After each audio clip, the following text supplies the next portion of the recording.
And that took you 8 years to like really master this entire speaking style and kind of how you walk people through this? Yes. Let me say a few things for the audience. The first thing is, one of the greatest things that I've learned working with the highest level individuals in the world is that when you see people making more money than you, bigger podcasts than you, whatever it is, initially we want to be like, that person's better than me.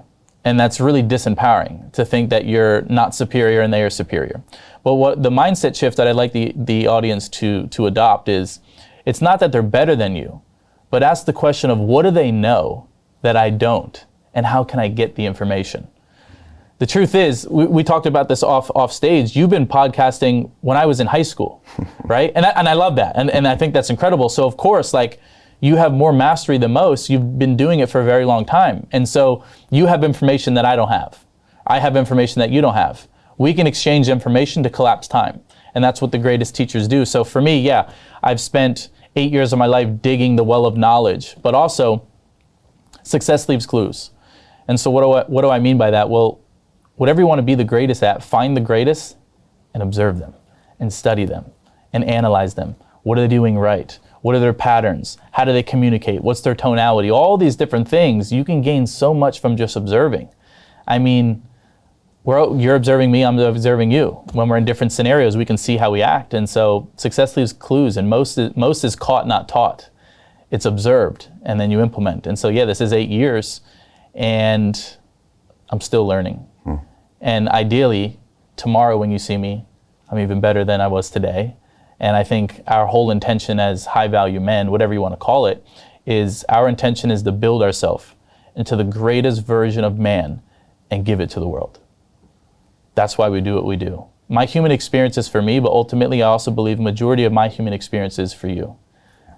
Yeah. For you to see something in me and have a gift, have a blessing. But if Nick's not on, I rob you of a gift. So it's much bigger than us. Peter Thiel took $500,000 and turned it into $1 billion using the exact same techniques we're using inside the investment club. He met a CEO, his name was Zuckerberg. He pitched him the deal and he said, okay, I'll give you $500,000. Mark went public and sold the shares to people like you. Well, what happened to Peter? Well, he exited and got a 2,300x return. The wealthy invest in early stage companies, folks. The public markets are for suckers. It's a rigged game. By the way, this happens in crypto as well. It's called pre-sale tokens. This is Solana. Does anybody know this chain? They sold pre-sale tokens for 4 cents. And you can see the date on there, April 5th, 2018. Look at Solana today, folks.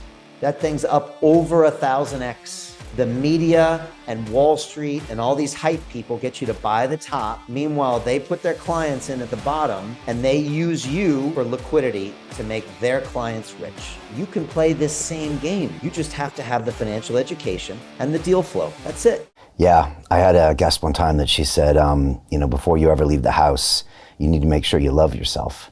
Because if you don't, it's like leaving the house without taking a shower. It's like leaving the house without brushing your teeth. People are going to feel something that's off about you. And so your first responsibility is to kind of present the best version of yourself to the world. And if you think of yourself as a gift to humanity, it leads to a life well lived. If you think of yourself as a gift to yourself, and I tried that for 40 years, it leads to a very, very pointless existence, I think. Yeah, it's very interesting. Yeah. The going nerdy and deep, but the external world is a reflection of the internal. Everything's a mirror. Life will give you exactly what you ask of it. And the truth is, most of us don't ask for enough because we don't think we're enough, right? It's like our success is directly correlated to our self-worth. If you think you're worth $10,000, so be it. If you think you're worth 50, so be it. Some people think they're worth $1 billion. Some people put different values on their time, but life will give you exactly what you ask of it. And your self-worth will dictate what you ask of life.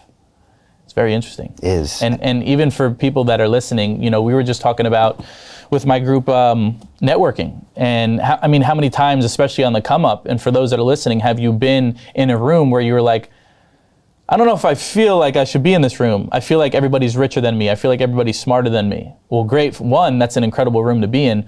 But two, instead of focusing on you and how small you are, shift the question and walk into the room and say, how can I be a blessing to someone here today? and watch how the energy changes. Watch how your whole dynamic and the way that people treat you and the way that you want to serve totally changes. And I think if we can just keep that primary question of how can I be a blessing to someone today, it'll change the quality of your life. Because if the internal or the external is a mirror of the internal world, and whatever you believe in, God, universe, higher power, energy, frequency, whatever you believe in, if the universe or the world is a mirror for you, most people's hopes and wish and prayers are like a vending machine, meaning, can you give me this? I want more money, I want the girl, I want this, I want that. But what if you shifted the question and every single day you woke up and said, whoever you are, how can I serve you? The universe, God, whatever you believe in, mirrors you and goes, no, how can I serve you? Life changes. Hey, I know investing in crypto is scary. It takes a real leap of faith because there are so many scams, rug pulls, and bad actors out there. It's a dangerous business, which is why 95% of people lose all their money. Well, that's why I created the London Real Investment Club, so you can access the hottest deals on the planet and use the crypto bull market to create the generational wealth that you deserve. Join my team of over 100 people from around the world that are making millions of dollars behind the scenes investing in blockchain, AI, Web3 games, DeFi, Bitcoin, and more. Don't miss out. Click the link below to book a call with one of my team now. But hurry, this bull market will end soon. I know investing in crypto can be scary. That's why you gotta join the investment club. Pull the trigger. Let's do this.